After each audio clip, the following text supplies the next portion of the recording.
certified kapamilya. Yung previous project mo na The Iron Heart was a huge success. Palakpakan po natin, yes?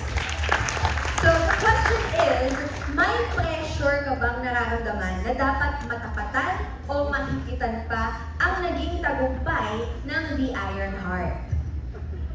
There's always pressure. And if you want to succeed in this industry, you have to shine with that pressure, diba? Pressure is always part of it. But there's a saying na you're only as good as your last project. But this time around, I'm very thankful that I'm surrounded by a great group of artists, a great group of creatives. And I think we're gonna push the boundaries again with this one. We're gonna elevate the action once again with this one. And this time around, unsung kami. You know, hindi lang ako may pressure. Medyo napapasa ko sa kanila yung pressure. Diba? So, nag-dissipate yung pressure, which is actually a better feeling. We're working as a team and, you know, the pressure is as a team. But we enjoy that pressure and, you know, we have no choice but to shine with that pressure. Speaking of pressure, Richard, this one goes out to Daniel. Daniel Padilla. As someone who comes from a family of action stars, kumusta ang pressure that you're fully embracing action? And that is from Natalie Tomato from Philippine Star. Wala. Hindi, wala naman silang binibigay na pressure sa akin. So, wala rin naman akong nararamdaman na kaba o ano na kung ano dahil ito alam eh. I'm just doing my best, you know. So, anong kalabasan lang, I think that's it, you know. Kung ano man, basta I'm doing my best and I'm proud sa mga nagagawa namin lahat as a group. Sa trailer pa lang, I'm excited. Parang excited na ako pakita sa airpod ko to. Parang panis siya sa akin. I like that answer. You know, it's a good answer because, like, you know, in something like this, you gotta focus on yourself. You don't worry about anyone else. So focus on yourself. You are the one and only Daniel Padilla, right? Iba-iba naman ang templa namin, ano. I mean, magaling si Tito Robby mahusay, syempre, di ba? Ang tatay ko nandun din, ang mga tito ko, pero iba-iba rin kami ng templa. Tingnan natin ko naman ang may offer ko. So, yun lang. Awesome. Good job. Such a humble answer, di ba? Tsaka ang nakuha ko dun sa sagot niya, imbes na pressure, may pride. Yung proud siyang, excited siyang ipakita na sa tatay niya, pero imbes na napapressure siya, parang excited siya na ipakita. So that's always good news at excited na rin tayong lahat mapanood at sumisigaw sila, we love you, DJ. Yes, thank you very much sa lahat ng mga fans na nandito ngayon. At ngayon naman, pumunta naman tayo sa isang nabuong love team. Yes, Mula love sa team. isang Netflix na napanood natin sila dito sa series sa Can't Buy Me Love. Yes! Kay, congrats din sa success as Bettina. But of course, ang love team na I'm referring to ay ang Snowreen. Yes, Anthony James and Marisha Cal, you are now together again sa isang project. So, can you tell us about your feelings nung natanggap niyo yung news na magiging part kayo together ulit sa isang project? Yung coming from the success of Can't Buy Me Love.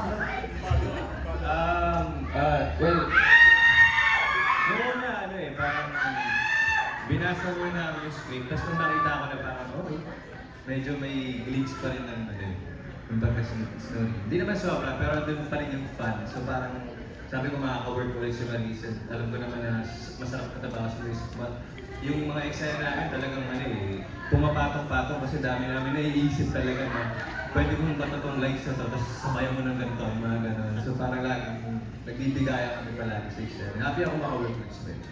Ako, super happy ako na maka-work ulit si Anthony. And, nung nalaman namin na action yung gagawin namin, as in, sobrang excited talaga kami. Well, ako, may pressure kasi hindi pa ako talaga nakasabak na action talaga. Ever. Siguro yung action lang na nagawa ko, nadapa, ganyan. Ang galing niya. Mga ganun. Pero dito talaga may intense training. And then, happy kami kasi yung mga scenes na nagawa namin so far, funny. Nakakaaliw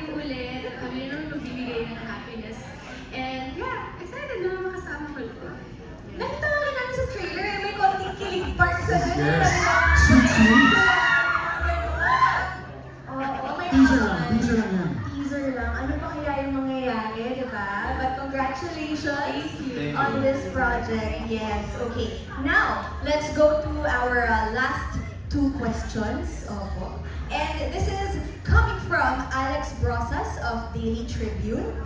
And this is for everyone. Kung sino man po ang gustong sumagot. What is exceptional about the show na nagpa-accept sa inyo or to make you accept it? And also, medyo connected na rin doon, idikit na natin from Jimpy and Arcon of the Rewind channel. Out of all the projects that you've done in the past, what makes Incognito different? So bakit nyo tinanggap and what makes this different from other projects? Who would like to answer first? Mr. Baron Geisler? Yeah, for me it's very new to me to really open my heart sa cast, sa crew. Everybody na mula sa writer, director, and then because of this show, mas maiyak ba? Mas nakakuha ko, yung mga kasama ko, hinihila nila ako pataas, paakyat. And they're really, like, Direct Lester, the entire team ng Star Creatives, nung miniting nila over this show, they said, Baron, you know, we just want to help you straighten out your life, and we're here to support you. Tapos, bonus pa yung nagtutulungan kami, may relationship talaga kami sa isa't isa. Like, nung I flew to Japan to shoot a movie, message sa akin si DJ, oh pare, ilipad ka, huwag ka makalat dyan, ha? That really meant a lot to me, di ba?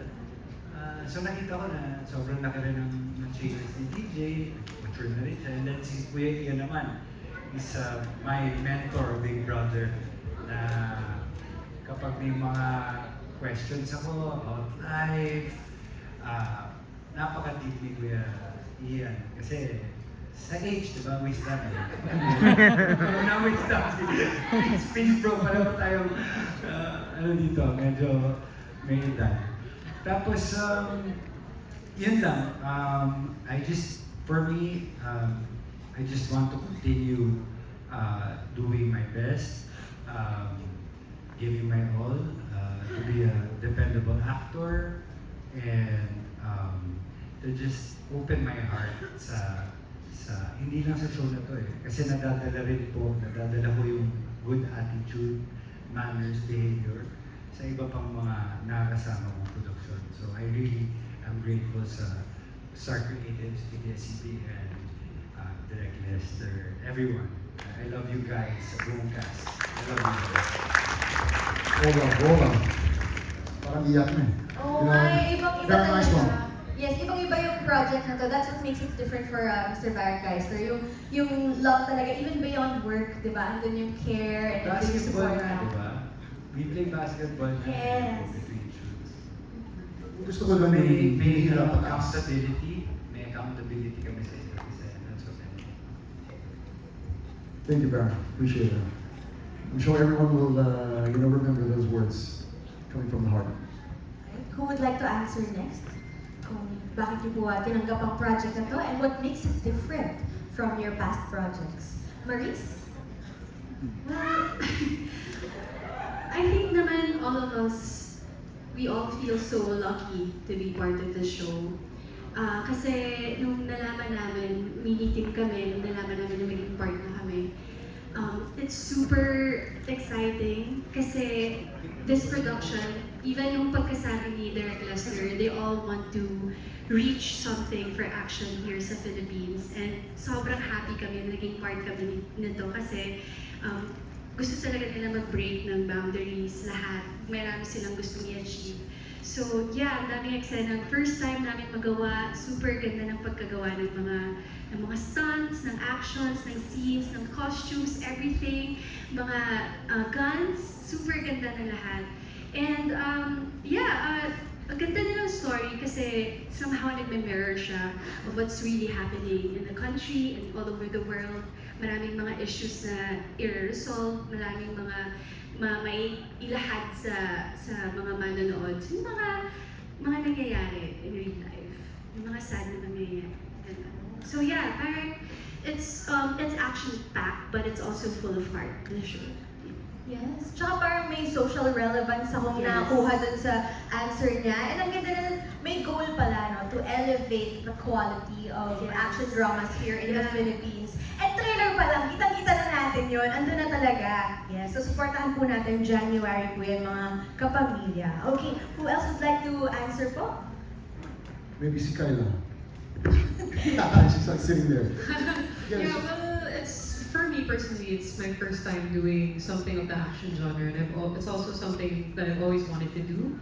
So when I heard about it, and when I heard that I was going to be a part of it, I was really very excited, and at the same time nervous. And syempre, I still feel quite nervous because it hasn't aired yet, and syempre, we all wanted to be successful, and we all wanted to do well because we've put so much of ourselves into the show. And we have a lot of faith because we know what we've put into it, and we're also very excited for everybody to see it. So yeah, personally for me, it was a lot. It was such an exciting project to take on, and finally, I'm doing something that I really wanted to do for a long time. And sobrang saya ko because sobrang saya ng tapings namin, honestly, because we're all together. We all have so much fun with each other, not just us as a cast, but even with the crew. So it's such a joy to go to taping every day, to see each other every lock-in cycle, and to spend time with each other. So it's really, though it can be physically exhausting at times, but yeah, it makes it so much more fun and such a joy to wake up every day and see each other kasi ang ganda ng friendship na nabuo namin as a cast. And I'm so excited for people to see that and for it to reflect on screen as well. Galing. First time din pala niya at matagal niyang hinintay yung ganitong project. So like Maurice, it's your first time also, Kai, ng action. Ikaw, Anthony. Ako first, nag-Ironheart na pala ako, pero hindi masyadong maraming action sa Ironheart kasi yung time na yun. Pero ito yung first project na parang, nga sabi ni Tito, yung pinakamalaking project na puntahan niya sa sobrang tagal niya na sa industriya. So parang ako na bago malaki. Tapos parang ayun nga, sobrang excited na din kasi ako kasi simula ng training pa lang ng content. Nakikita ko na agad yung kalalabasan, parang nakikita ko na yung mangyayari agad sa show. So parang, ayun, as nalaman ko pa yung mga cast na kasama ko, sila Tito A, sila Richard Colette, mga parakong action stars talaga. So parang, paano ko sasabay sa mga kung wala akong training, papalaki ako ng katawan. Paano yung preparation? Magpapa-ups ako. Papa-ups ka na? Magpapa-ups ako. Next year. Wait, next year, 1 month na lang yun, ha? Pagtapos na yung show. Pero yun nga, yeah, sobrang different ng project na. Sobrang kakaiba. Excited lang ako na makapunta pa sa mga ibang lugar, gano'n sa... And ayun, excited pa ako sa mga training kasi kahit ngayon naman ongoing pa rin yung mga trainings namin. So parang everyday learning pa rin siya para sa amin. And ayun, excited ako na lumabas na yung show. Ayun, sana ma-enjoy yung show. Kita-kita tayo. Wait, so tuloy ko lang yun kasi sabi mo excited kang makapunta pa sa iba-ibang places. Ganun, saan ka pinaka nag-enjoy so far? Dun sa mga napuntahan mo na? Actually, Palawan. First time ko kasi pumunta ng Palawan. So parang hindi Italy rin naman. Pero syempre, yung Palawan, nakita ko si Kyla maging blue dun. Maging blue. So sobrang pagod niya kasi mainit yung time na yun. Parang wait lang, paano naging blue si Kai? Bakit may kwento behind this? Muntik na siya oo eh. Pero sa, di ba? Oo. Nakita ko yung pagod, yung extras ng lahat. Basang-basa na yung mga damit namin. Ang babaw na nga namin pag-go. So ayan, ang saya nung sobrang fun ng show. So, pati yung boat ride pala namin papunta sa location. Yun yung pinaka-saya para sa... Kwento mo na lahat. Ha? Kwento mo na lahat sabi ni TJ, oh. Kwento ko na lahat. Ayun lang po, thank you. So dahil po dyan may separate interview po tayo kay Anthony Jennings after Yes. this. Opo, huwag po kayo maalis. Baka sa season 2, baka malaki na yung katawan mo. Aabangan namin yung paabs Next ni year. Anthony Jennings. And now let's go to Papa E. Na kanina parang hindi na lang pinupuli mo ba siya or parang Jack hindi natin alam. So Papa E, kayo po. Ako naman, some of you would know I've been doing action movies since the 90s. Sige na, Anthony. I've done a lot of action movies before, and I've worked with Direk Lester. I believe in his vision. And kung hindi nyo na itatanong, si Direk Lester is a world champion sa Wushu. So he's really into martial arts and he knows his stuff. And that's why he has a pool of stuntmen also who are well trained. So ibang level talaga. And I've worked with them, Direk Lester in charge also sa last show, di ba? Sa Ironheart. And then it's always challenging to kasi gusto ni Direk Lester lang i-elevate yung kayang gawin. And I believe in his vision kasi ultimately si Direk Lester gusto niyang hindi lang dito sa Pilipinas pero gusto niya ipakita sa foreign market na yung mga Pilipino kaya namin sumabay. Gusto namin gumawa ng ganito quality, and he wants to open doors for all of us. Kasi nga dito sa Philippines, napakaraming magagaling na writers, directors, actors, and sanay tayo sa industriya eh. Kasi mahilig tayo sa pelikula at sa